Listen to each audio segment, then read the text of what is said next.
Like when kanjis have like two meanings, or if there's like a similar sounding word, kanji, and then this one means something different. But to be honest, this can be like pretty helpful for like doing poems, like hiding behind layers, you know, and like writing in general, like for stories, for example. Something that an anime cannot show. That's like usually show don't tell kind of its approach.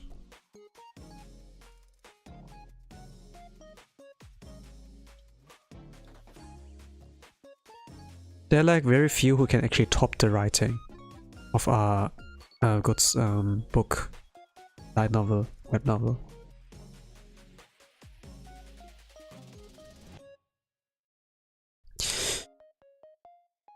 Most of them skipped a lot of stuff in the book. Like movies do that too with like, you know, it's just like 90 minutes or like 2 hours, you know, right? They can't fit like a whole volume, a whole book in the movie. Impossible. But it would be cool if it can work, right?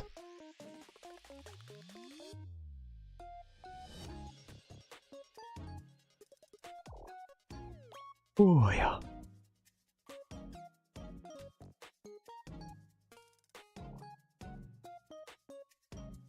Like all animes that are based on a light novel, and where I have like read the light novel, all of them skipped stuff or didn't include it. You know, the thing in anime.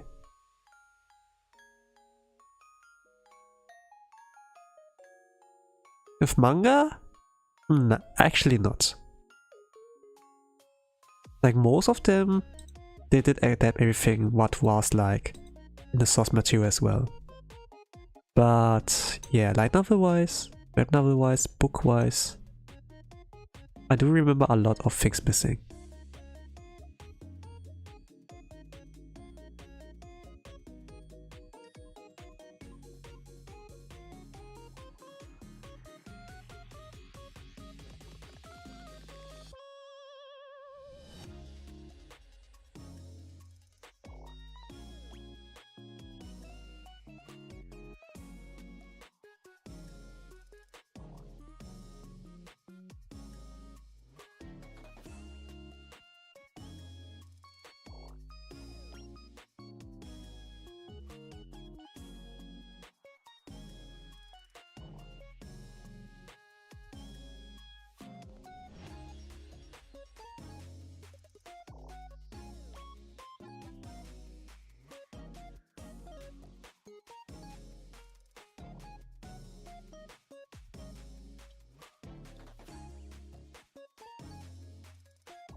I think if the adaptation of light novels would have been earlier a thing, I'm sure there would be no problems like anime productions on like stretching episode, right? There was like a time with like One Piece and Dragon Ball anime where it was so slow with the pacing because when the anime got like aired at the same time as the manga, it's like, okay, every week, one episode. And then at some point, the anime catches up to the manga, right? And then they had to do like extra long episodes so that the manga is getting ahead. And then they have like enough material to like do like a fluent adaptation of like what's out there in the manga form. And then yeah. But if they did their formula of that like with novels instead, then they wouldn't have an issue with pacing. The problem will be that they have like to do those letters and everything. They have to like actually cook something regarding how to look like. If you have like the manga, you have like already drawn pictures in there, like art, right? Then you just take this as reference in order to like create a story. Make it like the adapted form. But with light novel, with books, you actually have to like think for yourself. And this can like be a challenge, I guess.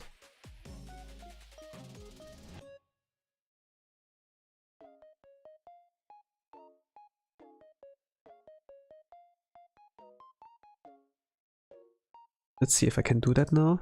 So my alarm went off. No, I can't still select it. Okay, gonna wait. 2 minutes. My alarm went like 2 minutes earlier. It's like less than 2 minutes now. Let's see. It will be expensive.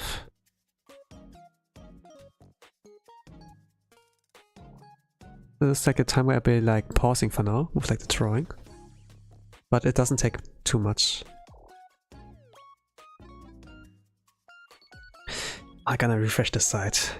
I wonder if they have a timer for that.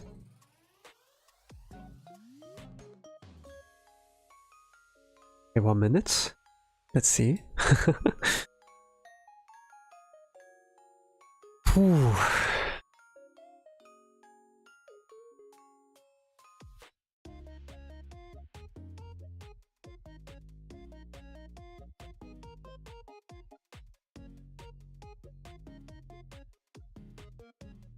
I'm refreshing the site. Actually, while I'm at it, let's save the picture. I don't do that regularly. Like reminding myself of like saving. Okay, now it's 6 PM. Okay, it's open. Let's go, let's open. Okay, let's go. Fast. Ja, Kajike. Singles, okay. I'm joined. I therefore doubles. Continue. Acknowledge. Okay. Oh my gosh. Expensive. Okay.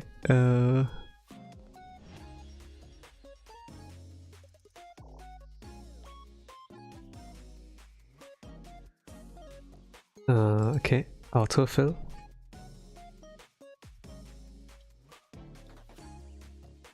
Oh, why is it in German? I want it in English. Okay. Okay. Is it done? Okay, it's loading. Let's go! I am done! Okay. Now let's continue. Okay, let's please confirm. Yeah, I'm in. Let's go! So let's check just for safety. Check my account there. Let's see. Upcoming. No?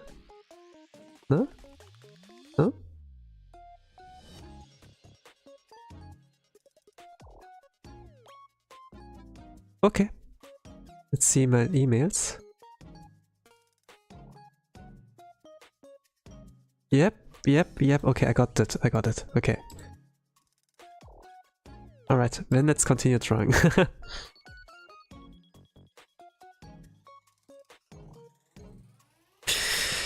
Okay, I see something with the eyes.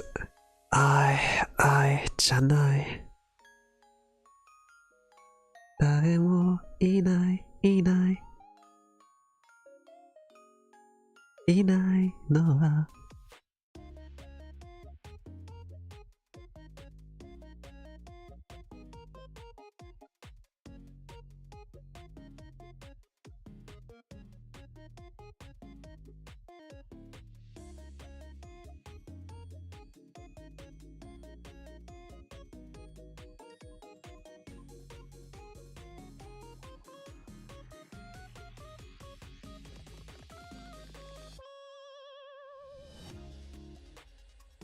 It just works, it just works.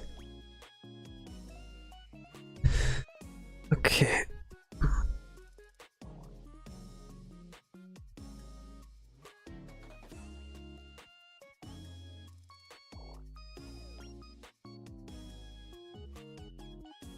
Ooh, okay. Can I do... I can surely complete it within this hours. What is it?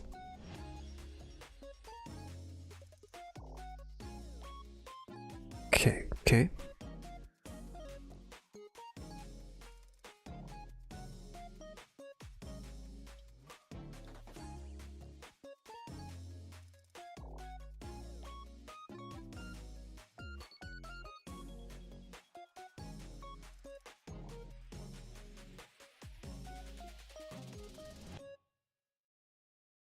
Okay, let's continue with the coloring, filling in the stuff that's like missing.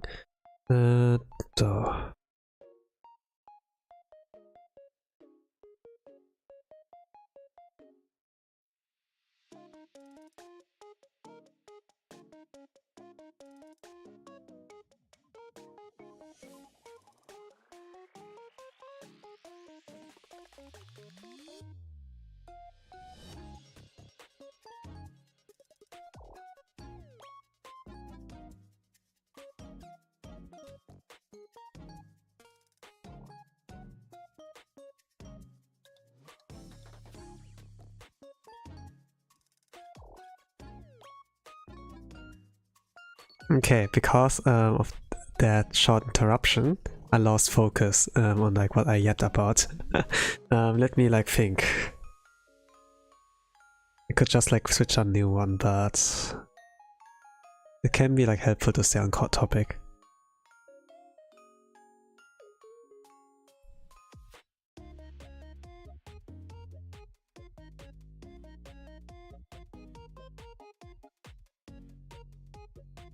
Like, I think like for sure things have like changed like nowadays. Like back in the days when anime was like made, people didn't like really care about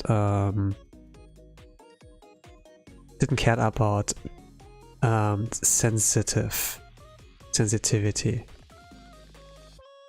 Like that would offend certain people. And it's like fairness television as well, you know? Like untamed anime, like how it was like back in the days. There would be like wind blowing. Like there would be like someone of the female gender like walking with a skirt. The wind would blow, then shoo, you see something. There was something like that everywhere.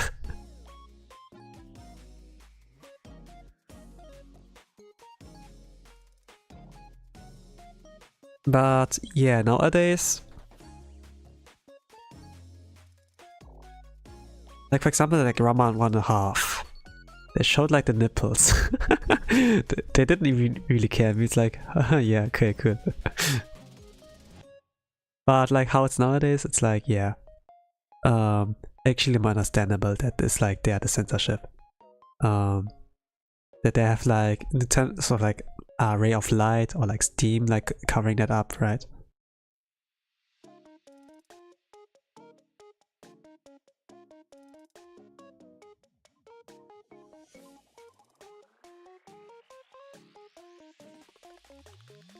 It's actually understandable. Like nothing too bad. Like for certain stuff it's like reasonable that there's like censorship. Especially if it doesn't have to be like edgy, right? Like perverted, but also like sometimes things can get gory, and then it's like yeah, it makes sense when there is like censorship. That it's like not too uncomfortable, right? In this kind of sense. Some shows can be like that, like really dark. Like not only like woohoo, you know. That they're like dark stories. For some, but you know, when there's a censorship there, or like those dark stories to like cover up those uncomfortable things, it can nerf the impact. And with that, maybe you missed something out, right? Like for horror movies, right? Or like for kind of horror-related genres. Sometimes there's also like a psychological factor in things that can break you. That is like able to break you. It's like part of the shock factor. Or like to leave a message, kinda. Maybe not a message, but you know, deal like a heavy blow, and with that, like give the scene more oomph, right? Ah, I snoozed that. Didn't turn it off. Gosh, my alarm. Okay, finally, it's off. I think like, did Promise Neverland send out anything? I don't know, but those were like pretty good.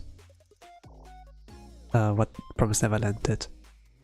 The Promise Neverland.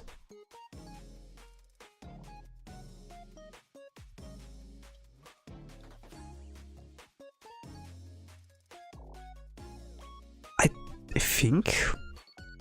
think they didn't show everything. Or did they? Actually, maybe they did.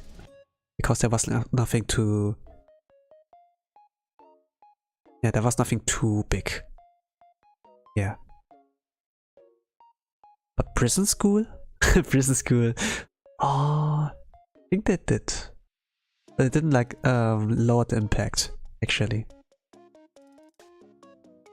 Like, what is Prison School? What is Prison School? It's like, yeah, you know, when there's a school, it's like a school setting, right? So they're like... Nah. Did I explain it really? Do I want to explain it? Prison School is pretty good, entertainment-wise. And there's like, they can handle the suspense really well. And there's like something magical that lets you keep watching because... that you just want to like see the next episode as soon as possible. It's like really good for binging. Can like create the pressure and like the tension like really well. Prison School. But it's like has a lot of fan service. It's part of that. Like why actually Prison School? Like why it came to be like this name. Like the reason for the setting. This fan service. So you know? They're like 5 boys. They're like going to a school. But the twist here is like that's an all-girls school. But they kind of like want to like lift up the border. You know, that they like let boys in so that they girls can be more comfortable around like boys, because it's kind of like important, you know, like when you grow up as a young individual, that you learn to do things in young age to like learn adapt, you know, which makes like sense. But those boys are so horny that they like you know, like any normal boy would be when they're like, oh, all girls around us, and then yeah, hey bros, let's like when they're gonna do shower, you know, or like are like in their room there where they change their clothes, we're gonna sneak in and gonna check them out. And this is like how they got into trouble. And then they basically get like thrown to prison, but in school. And then they have to do like a lot of chores and stuff in order to like reduce their sentence or something like that, and then they can like move out freely.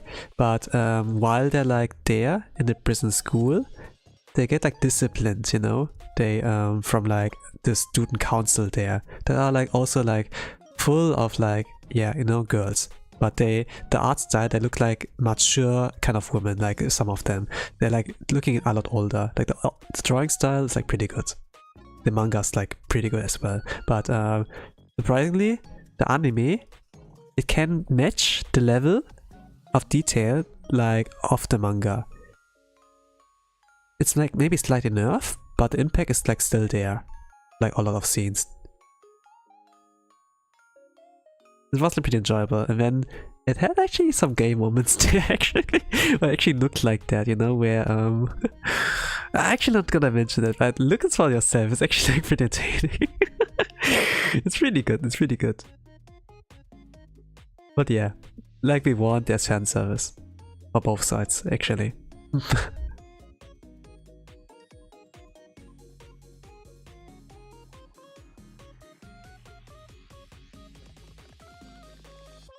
It has like some hilarious kind of scenes, and I'm like, okay, boobs or like butts. From like a grown old man, grown ass adult man, like to like some teenagers, you know.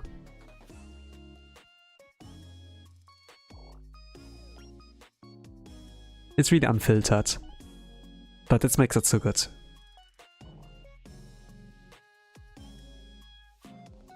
Like, even if you don't show stuff, they can still say things, right?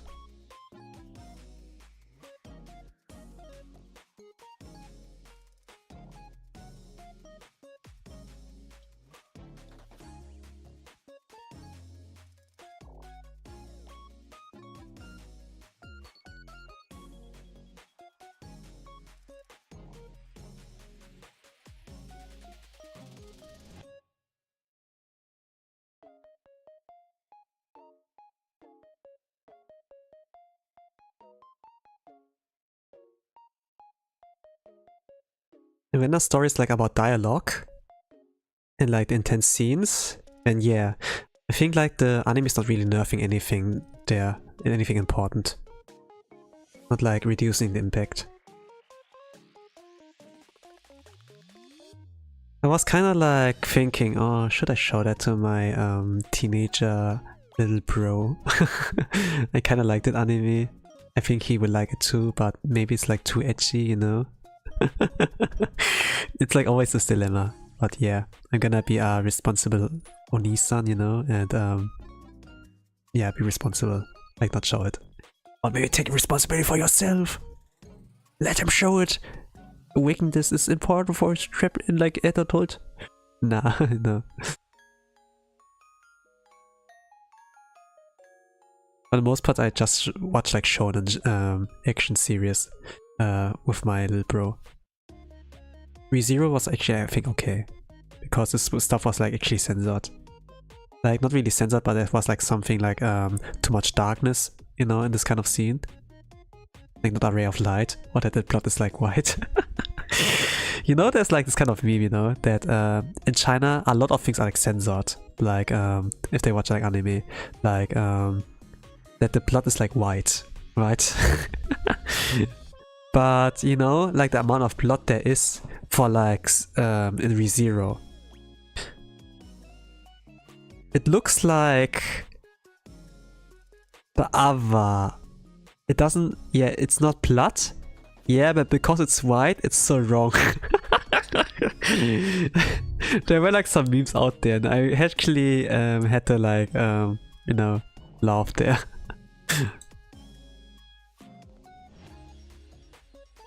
I'm so bad at like storytelling, like in person, but my writing's actually pretty good. If I actually write. Actually, I need to like practice that, I guess.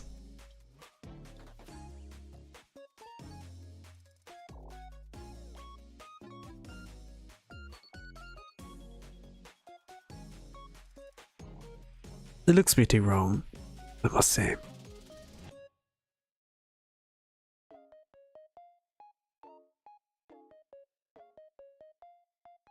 But what they actually do is like a ray of light, I guess. When you don't see anything on the screen. There's like one frame, there's like one scene, you know, like few frames, actually everything's white. And yeah, when you see, oh, I'm not supposed to see that, huh? A lot of corpses, a lot of blood.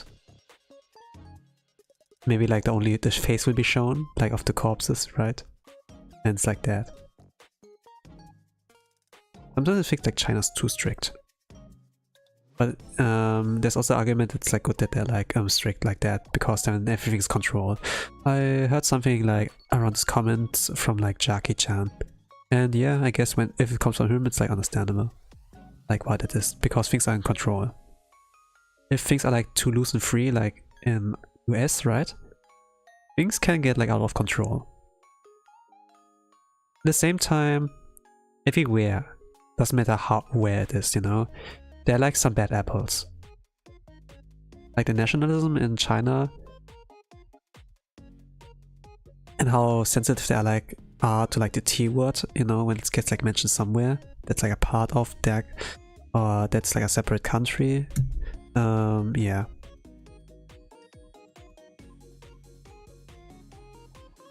It's like good and bad everywhere. Like US people, like the Americans, are actually pretty chill. Actually like pleasant people to hang out with. But when you think like about social media, like how America does represent itself, you get like a lot more of the ugly stuff. Maybe that's like how the freedom like appears. Like no matter where you go, always like, you know, two sides of a coin. But I do appreciate the positive parts on everything. Sometimes I don't want to believe that there are assholes in this world. But yeah, there are. But it doesn't mean that's like the whole population is like that. No. I actually met like some cool Americans.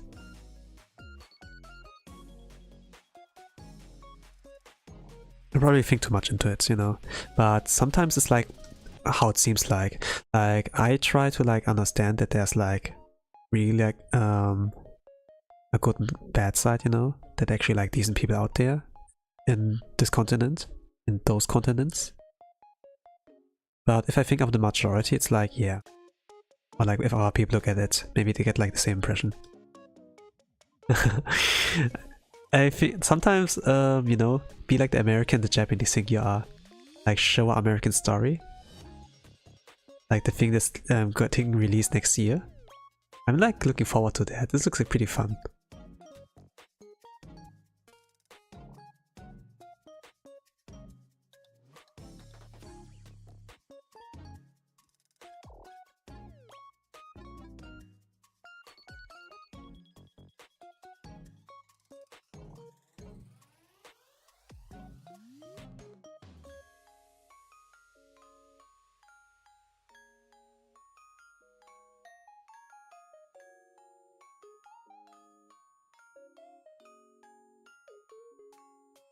Okay. How do I draw this?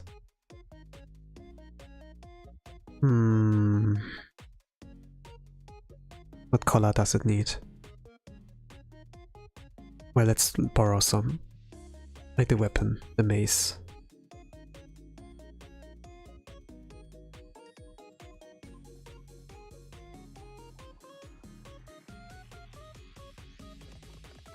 Nah, keep it simplistic. I keep it simplistic. You won't do anything wrong. It's like simple. If I try to make it detailed, I will do a lot of things wrong. Okay. I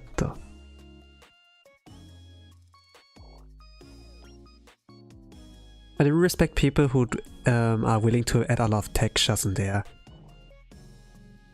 And just make like perfect. Like Berserk's art is so beautiful.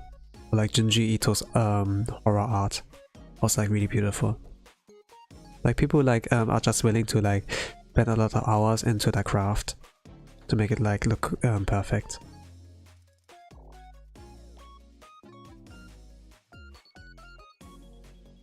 It's not about the quality, and it's not about quantity, but about quality there in that case. This will carry it. That the time waiting for the product is like worth it, right? I like this kind of sense.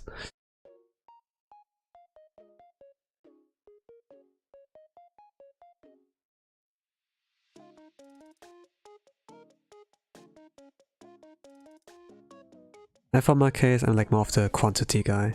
I like more the guy who like wants to do it fast.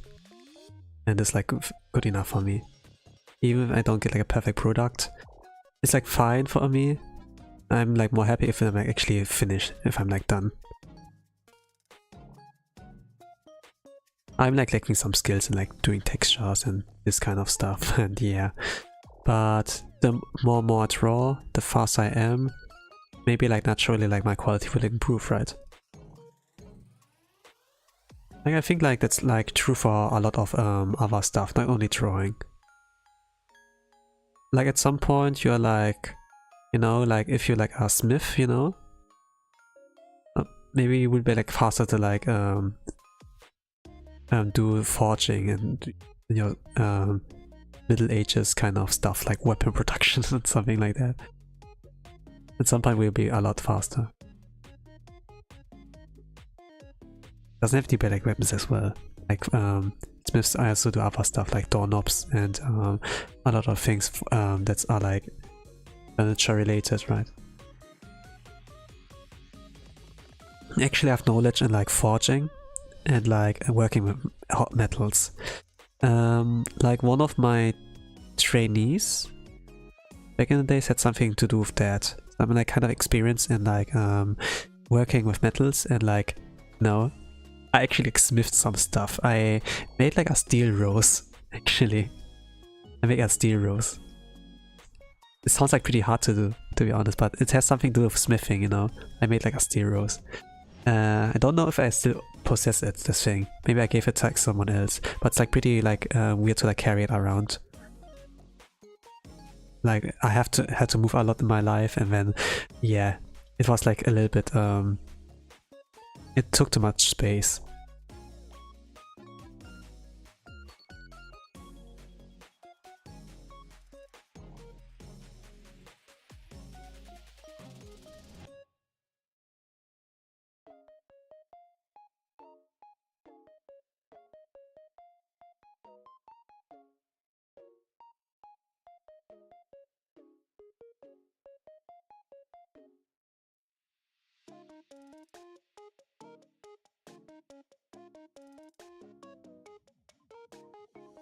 But to be honest, those activities are pretty fun.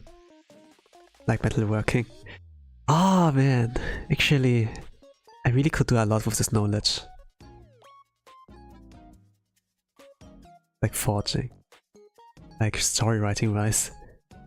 Could actually like write a scene where there's some guy like smithing. Like what the process looks like.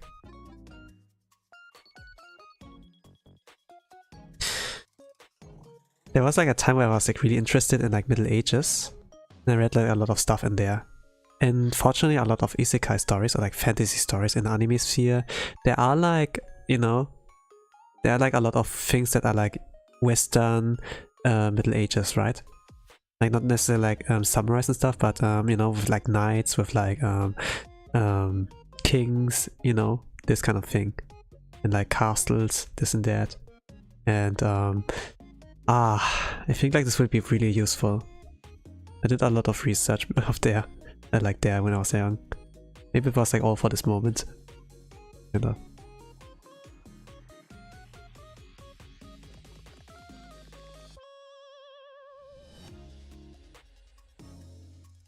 I was like sometimes thinking, oh, maybe I wasted like too many years of my life. I could have done just the thing I like loved, but to be honest, jack of all trades can make it like really fun life. And a specialist. The jack of all trade in real life, you know, is actually better than a specialist who just like knows how to do one thing.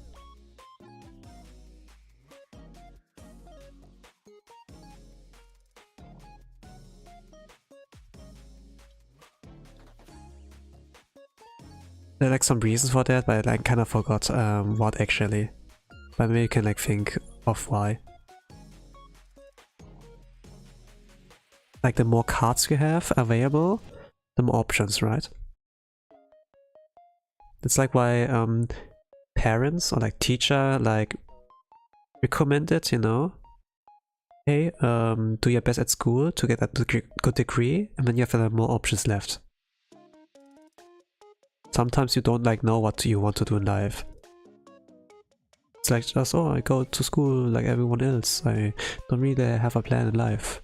Like, it will be surprising, you know, to ask a comfortable question on if people have like plans in their life. But if you actually ask them, you know, a lot of them they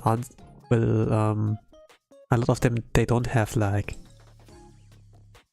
a plan in life. They actually don't know what they want to do in the future. I mean, it's like this kind of sense, or please, time go over. Time flows like so slowly, I'm getting bored. Please, I want to go home, I want to game, you know, something like that. That they complain and such. But if you like know, have your plans,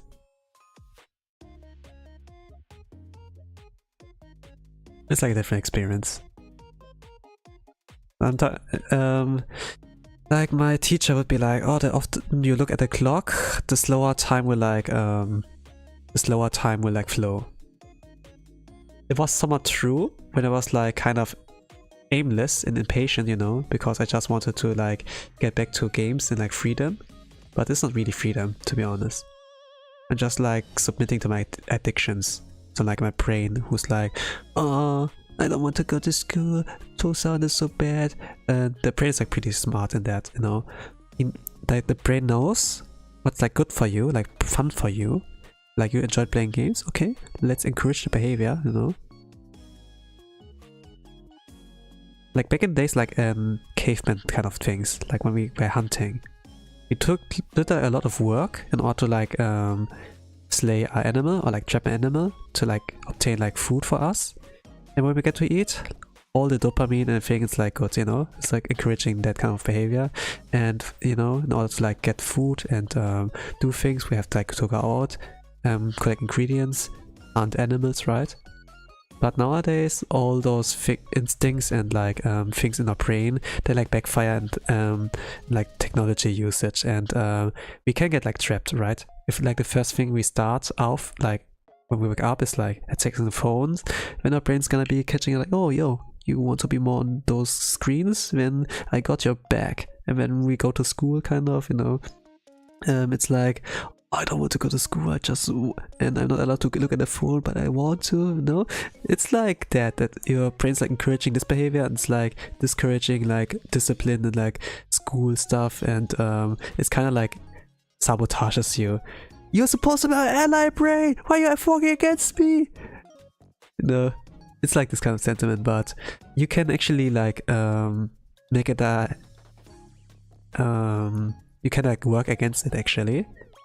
Maybe don't look at your phone the first thing in the morning, maybe like about 5 minutes, you know.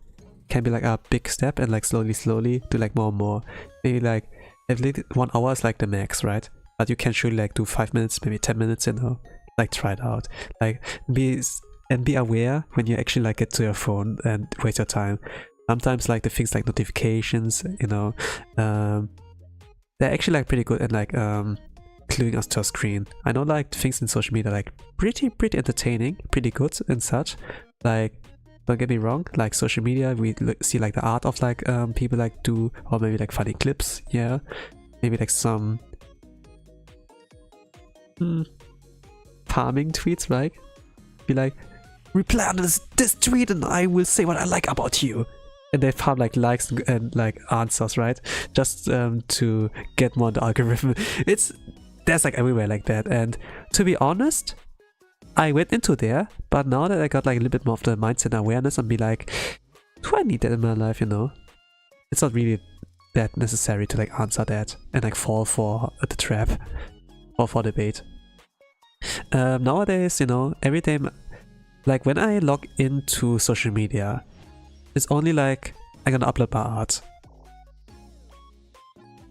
That's it, maybe like check the notifications, no, not notifications, but like if someone of my Oshis, like where I activated the bell, like has tweeted, just to be up to date.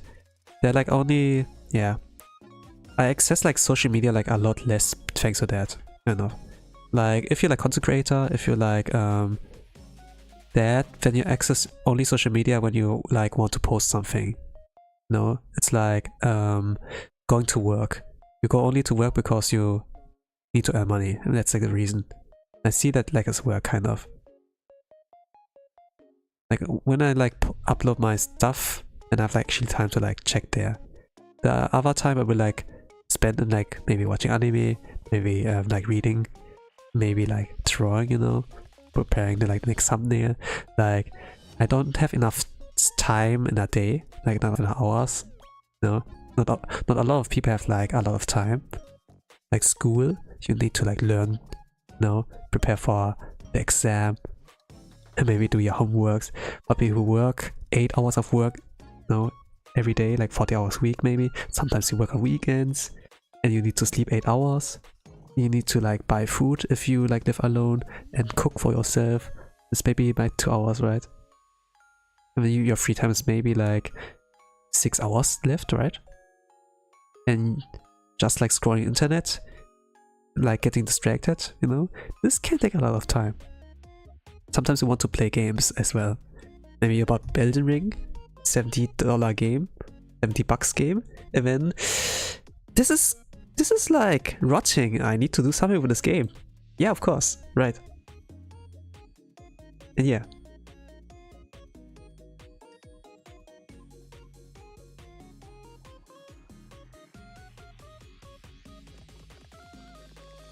Time management is like so hard, kind of.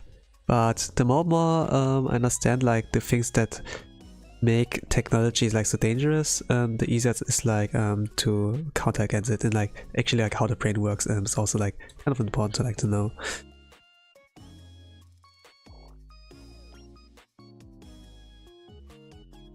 But yeah, every time I look at the clock, I kind of hope that what my teacher says is like true. Now that I might change mindset, because I want like more time to think about my life and about stories I'm like cooking in my brain. Sometimes like things like ideas come like as a daydream when it's like really vivid. Like things I actually dream like in my when I sleep and such. Those I don't know, but it has been like kind of proven by like some people who like research on dreams and that those can actually get forgotten really easily. Like what you like, you know, dreamt of. And in order to like keep in your brain, it's like have a like write it down and like backtrace it. You can't like go from beginning to end, but you have to go like from end to beginning kind of in order to like backtrace it. And you have to be like fast. And there's like no guarantee that you will get a continuation of the dream. There will be like no nothing like that. It's like, yeah, pretty harsh, the rules of that.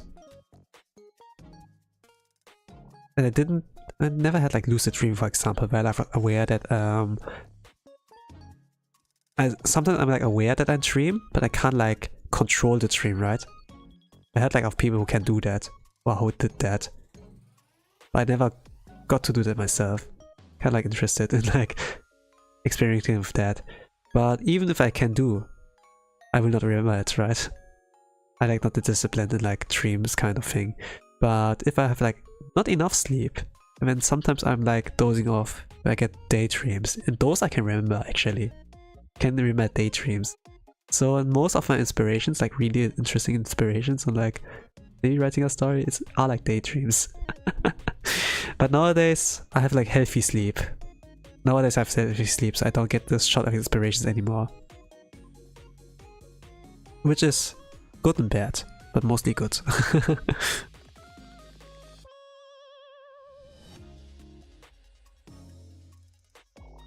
Maybe you're like one of those chosen ones who actually remember their dreams really well.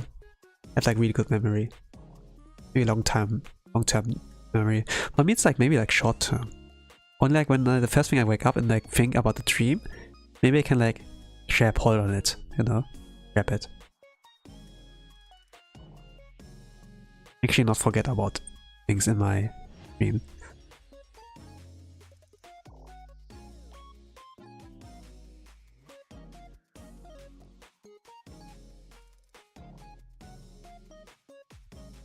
Sometimes like it's pretty interesting to get inspiration of like drawing as well. Sometimes I would like dream about a really beautiful girl I like met there. And then I'm like an adventurer, I'm like saving her, I'm the knight and this is the princess, right? I'm gonna save her. But when I wake up, I'd be like, oh, there was like something I was fighting for. I'm like following, but I forgot her face. It's like, no, tragedy, you know? It's like so vague, I cannot... I had like, when I woke up today, I had a dream as well. And when I was in the dream, I could like remember the face so vividly. And like how old they were and anything. But now, I can't remember their faces. Holy crap. It was like a really interesting dream. Which could be like concept of a video game or something. It was a little bit scary as well. It was a little bit scary, my dream. But it was not a nightmare. I think like I did something regarding lucid dreaming, like somehow controlling it, but not really to my full control, like not fully. Like how I would like to. Really like partially, I'm like so weak.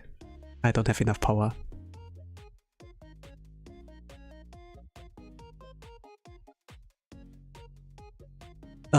What was that? It's so weird to explain dreams, right? Where do I even start?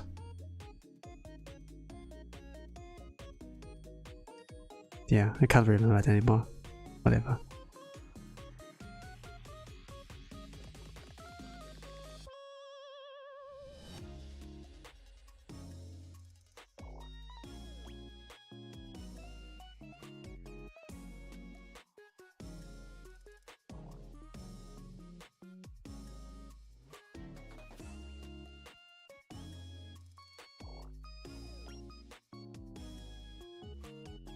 Like in the last time, I do sleep pretty well. I do sleep pretty well. Sometimes I wish to sleep longer. But my sleep are like around 6 to 7 hours, like during work days. But around the next weeks, like for December, I can sleep for longer. Sleep is like pretty good, to be honest. It takes a lot of your time. Yes, but the better you sleep, the longer you can live. Think about that. Actually, if you sleep, it's better for your health. Like the less sleep you have, the worse it is for your day by day. You get more prone to illnesses. Your heart will like weaken, your immune system get like weaker, like more prone to get sick, right? Your attention span's like sinking, that gets bad. The ability to like memorize things, to like remember things, getting bad as well. Your learnability, like you get like a lot of debuffs, right? XP negative, you don't get plus, you don't get that bonus. It's all negative. For what? For saving time? For progressing with a project? It's like why you did an all-nighter? Maybe because you were like gaming, you know?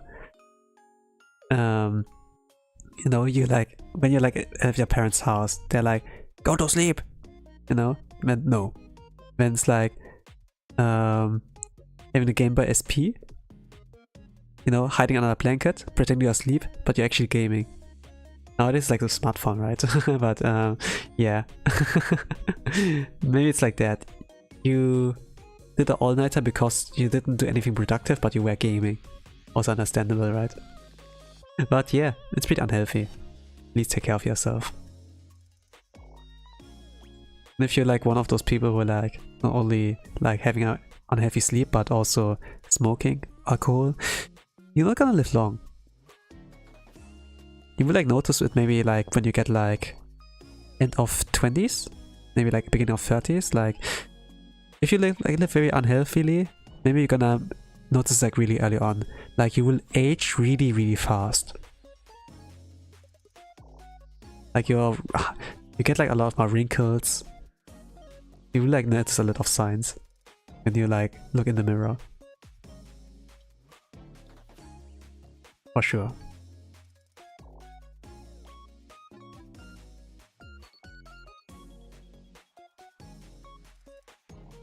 And yeah, I'm like surprised of like the youth nowadays. I was like talking to like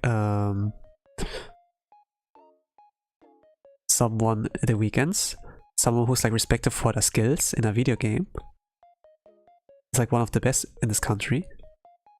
And they were like pretty shy and awkward, but at the same time, they sound like motivationless. It sound like really, you know, something like that. Don't have like, it seems like he didn't have like goals in his life. He's like something of like, this person was like something of like drinking alcohol and like smoking. Maybe not have enough sleep as well. For now, their skin looks good and everything, but if they continue on, they're gonna have like a lot of wrinkles probably. They will like age really fast. For now, they look like they age. If they grow older, yeah. Unless he's lucky, he's one of the chosen ones. But still, it's like not a good lifestyle.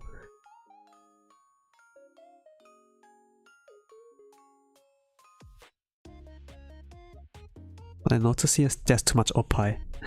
Too much oppai. Oppai! I'm gonna cover more, like an original. I'm not good at drawing fan service. I like fan service. Who doesn't like it? But I'm not good at drawing it. So that's why I'm not drawing it. Plot is like, for the most part, a lot more important than like the fan service.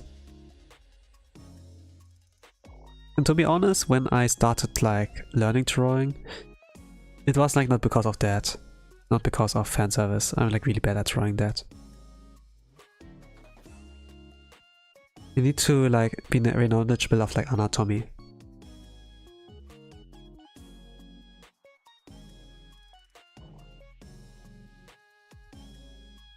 This is like pretty hard to do. I respect like artists who can do that. A lot of hentai artists, they can do that really good. I'm like surprised. Like this is a good motivator. Being horny is like a good motivator actually. And if you like remember PewDiePie, he teach himself drawing in 1 year. His journey is like so beautiful. Imagine, like, think about the future. People get inspired by that. Give it like maybe 1 to 3 years. You get a lot of more people who draw funny stuff, probably. But it's gonna be nice, for sure.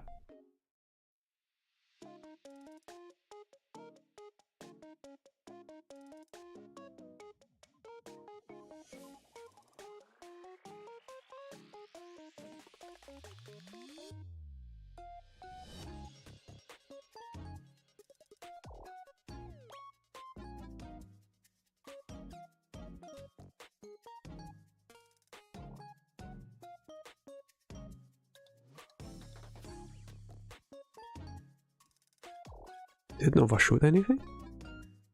Sugoi. Actually, I did overshoot.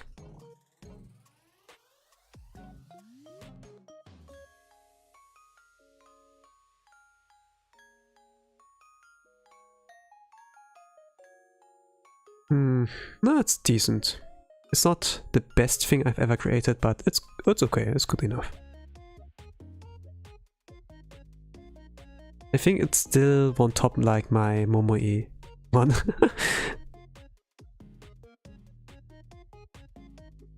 It will not pop that. Duh. Green. Green.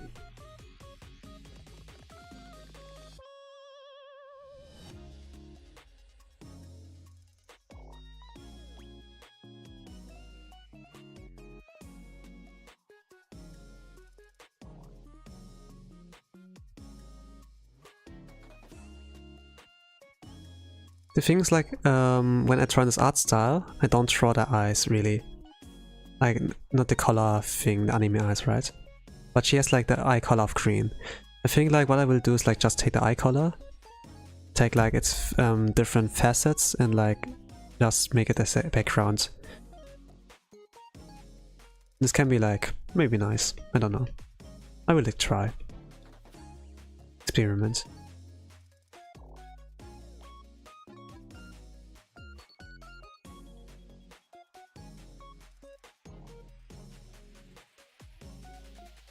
Yeah, I guess like the one color tone was like good enough, the dark green. Maybe like use a sparing of the lighter green.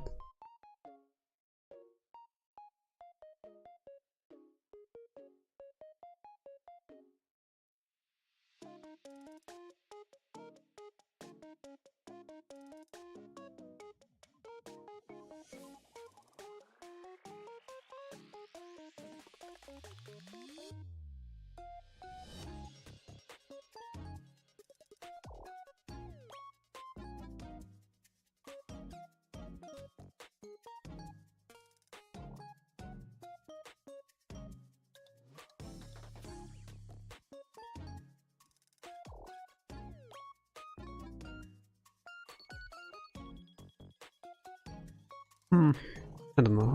I don't know. Looks like good enough without that. But let's see.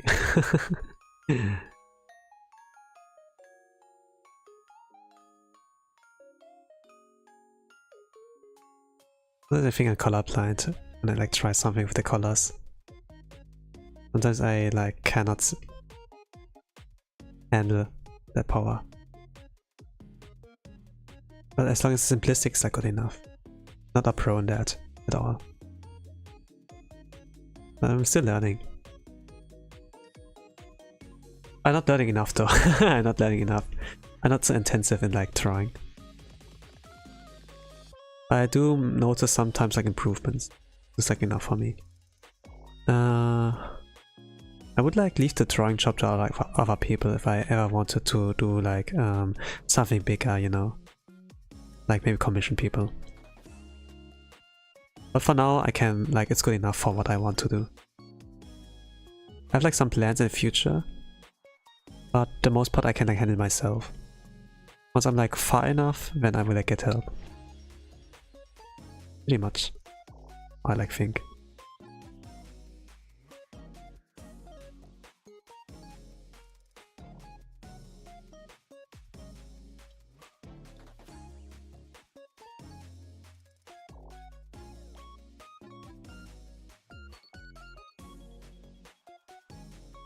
Not like it's a really nice thing.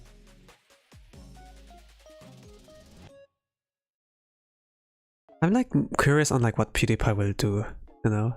Maybe he will like open commissions, you know? It'd be like cool, you know, asking like him to do that. And then after that, Profest.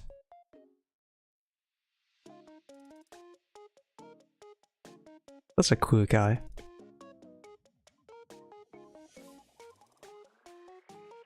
He did that for no reason, really. But it's so inspirational. It's so inspirational. The mate is like why I still draw, right?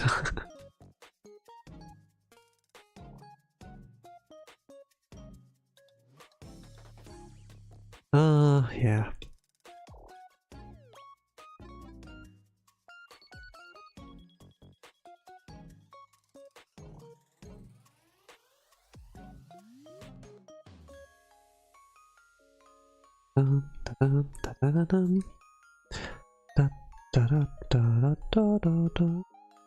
Yeah, I'll keep it like that.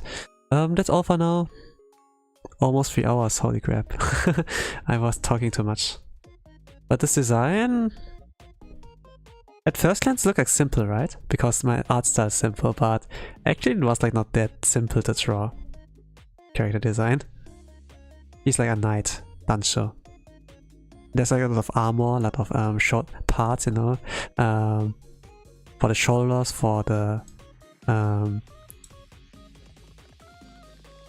arms, for the legs. He has the mace. She has like one booba armor pet. But yeah, I like fantasy inspired designs. I really love them, but it's hard to draw. But yeah, because it's hard to draw, I want to like practice it more. So this will be all for now. Next week I will draw as well.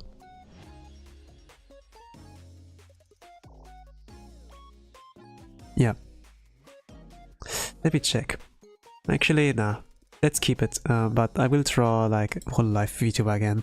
Like birthday wise, there's a lot of things coming. So this will be all for now. Thank you all for watching. I wish you a nice rest of the day, evening, a good night, whatever time to yawn. With that, I say bye bye.